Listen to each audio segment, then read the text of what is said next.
it takes is one. If you find just one breakout wide receiver in the middle rounds, your chances of actually winning your league skyrocket. So let's uncover these secret wide receiver weapons. Here are 7 wide receivers taken after round 4 that have top 10 upside. Let's begin with the Denver Broncos wide receiver Jerry Jeudy, who currently goes in round 5 as the 22nd wide receiver off the board, despite finishing top 20 in points last year. And it's clear that he has top 10 upside this year to me, and now let's discuss. In 2022, Jeudy saw career high ranks in the following. He was 16th in wide receiver efficiency, 9th in yards per target, and 15th in yards after the catch. Now this means he was more dynamic downfield and creative after the catch. And he did all of this despite poor quarterback play from Russell Wilson, who was 26th in completion percentage amongst all quarterbacks last year. Those are career low numbers for Wilson, which means odds are this is going to get better for Jeudy. Now check this out. To end 2022, Jeudy was dominant despite the poor quarterback play. The final 8 games, he averaged 16.2 fantasy points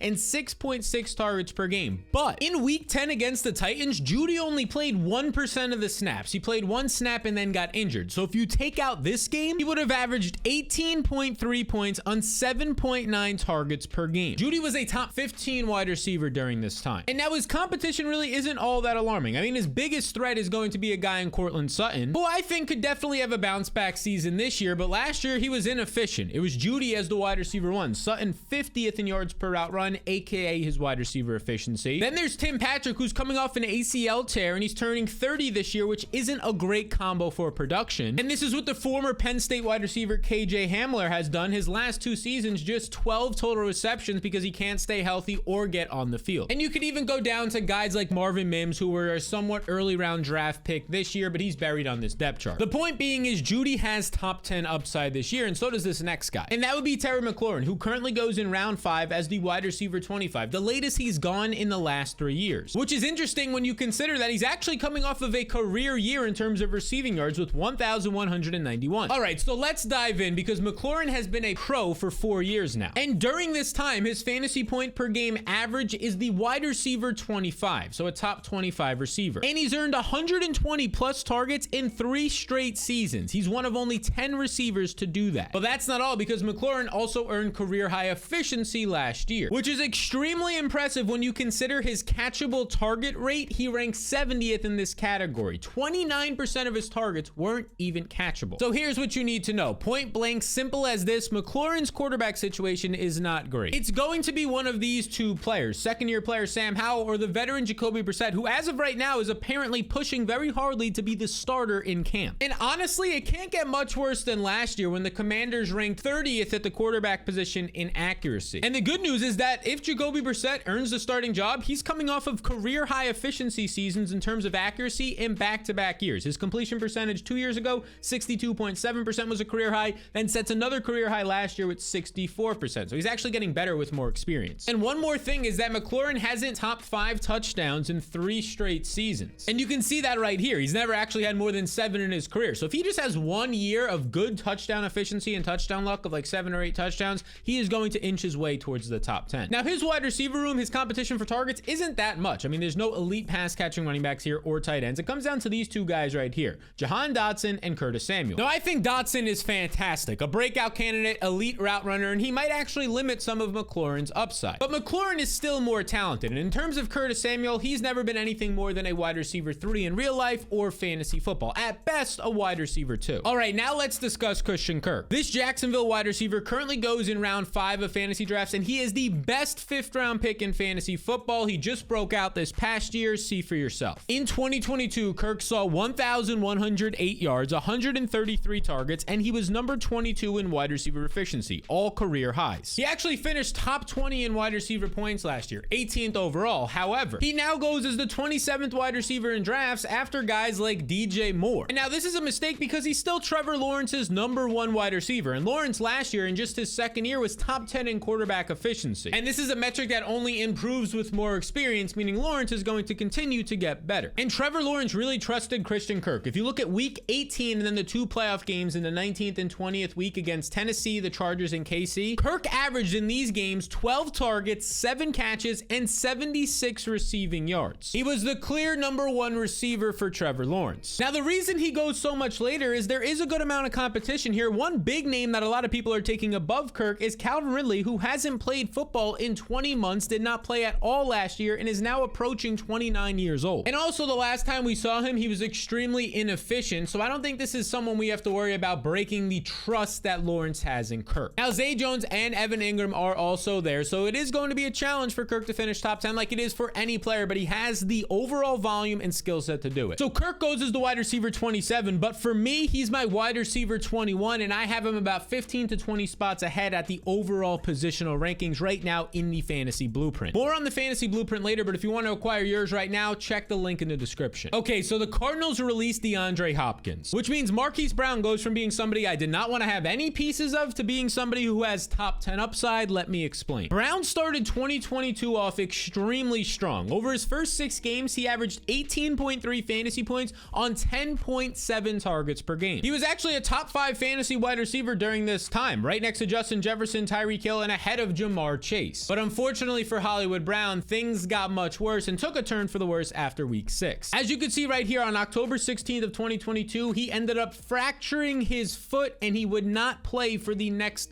month to month and a half. And when he returned, he never looked 100% and had to play 5 of his final 6 games without Kyler Murray. And this is the concern for 2023 is Kyler Murray's injury. On December 12th, so a late season injury, he tore his ACL and he's expected to probably miss 8 to 12 weeks this year. But we do have somewhat of a sample with Marquise Brown from last year without Kyler Murray, and it's not the worst thing. In the 4 games that he played last year without Kyler Murray, Marquise Brown ended up averaging about 6.8 to 7 targets per game. And he also earned 29% more targets without DeAndre Hopkins last year, who's no longer with the team. So the translation here is that Brown is still going to be a target hog. He just needs average to slightly below average quarterback play at top 10 upside. All right, next man up is Mike Evans, who now enters his age 30 season, but despite getting older, Evans reemerged last year. Check it out. In 2022, Evans brought in 128 targets, which was his most targets in the past 5 seasons. And Evans also saw an efficiency increase in 2022, meaning even though he's getting older, he's still staying efficient. And this led to him finishing 13th in fantasy points per game last year, despite just scoring 6 touchdowns, which is the fewest touchdown total he's had since 2017. Now, despite everything I just said, Evans actually goes in around 7 of a lot of drafts as the wide receiver 34, and there's a key reason for this. Baker Mayfield will be his QB this year, and Mayfield was 27th in accuracy last year. But this could be a sneaky good fit for Evans, and here's why. Evans was 3rd in deep targets last year, and Baker Mayfield was 6th in deep ball accuracy. The translation is that Baker still loves his big arm. Consider Evans a steal as the 34th receiver off the board. And Mike Evans goes right around this next guy, Diontae Johnson, who also goes in round 7 and has the best chance out of anybody we're talking about to finish top 10 at the receiver position. And you might be saying there's no way, Sal, because last year he only averaged 10.6 fantasy points per game, 39th amongst receivers. How is he going to finish top 10? Well, what if I told you he was actually 6th in wide receiver usage when you combined his routes, his snaps, and oh yeah, his targets, where he was also 6th with 147. So now you might be saying, well, he had so much usage, why was he just 39th in wide receiver points? Great question, let's discuss. Well, you see, according to Pro Football Focus's expected points, based on his usage last year, Diontae was expected to finish as the wide receiver 16, right around some other popular names like Amari Cooper and Garrett Wilson from last year. And the expected points based off his usage comes down to 2 key factors. The first one is that his role changed. He actually saw career lows in the following: deep targets, yards per catch, and yards after the catch. But this doesn't actually have to do with his skills. It was the Steelers' offense and their offensive coordinator not being great. Well, now they have a new one. And now the second reason for why he was expected to score more points than he did, he only had 0 touchdowns on 147 targets. The average wide receiver who earns around 140 targets sees 6 to 8 touchdowns that season. And this number you're seeing right here, 6.6, that's the amount of touchdowns Diontae was expected to score last year. So let's call it 7. That's 40 to 42 points he missed out on. So expect the new offensive coordinator to actually push the ball downfield this year, which is going to benefit Diontae because he has an accurate quarterback in that regard. Believe it or not, Kenny Pickett was the #1 quarterback last year in deep ball catchable pass rate. How many targets were catchable downfield 20+ yards from him?